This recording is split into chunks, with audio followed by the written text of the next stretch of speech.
బోనాలంటే హైదరాబాద్, హైదరాబాద్ అంటే బోనాల జాతర. ఏమన్నా జరుగుతుందా?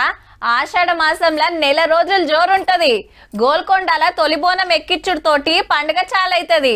తల్లికి తుర్తిగా బోనం పెట్టి ఆటలు కోసి కళ్ళు సాక పెట్టి మొక్కులప్ప చెప్తారు. తినుడు తాగుడు గట్టిగానే ఉంటది. మళ్ళా ఏడాదికి ఒక్క పారి తెలంగాణలో పెద్ద పండుగ ఇదే మరి.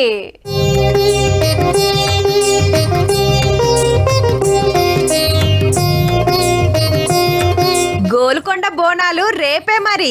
అందుకే మెట్ల పూజ కిందికెళ్లి కోట మీదాకా పతొక్క మెట్టుకు బొట్లు పెట్టిండ్రు. ఇయాల ఆషాఢం అమావాస్య అని బేస్తారం పూట జగదాంబిక అమ్మవారికి తొలి బోనం ఎక్కబోతాంది. లంగర్ హౌస్ కెళ్లి సర్కార్ తరపున బట్టలు తీసుకొచ్చుడు ఎన్కట్కెళ్ళొస్తున్న ఆచారం. 28 కులాల తరపున పటేల్ వంశస్థులు నజర్ బోనం తీసుకొస్తారు తల్లికి.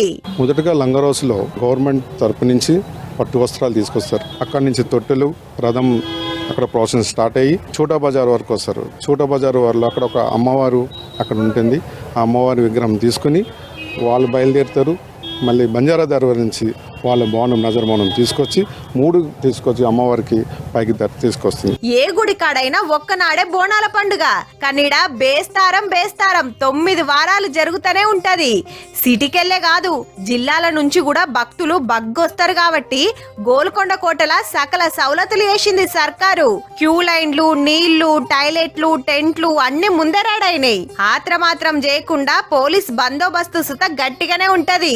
ఈడనే బోనాలు చేసేటోళ్ల కోసం టెంపరవరీ షెడ్లేసిండ్రు.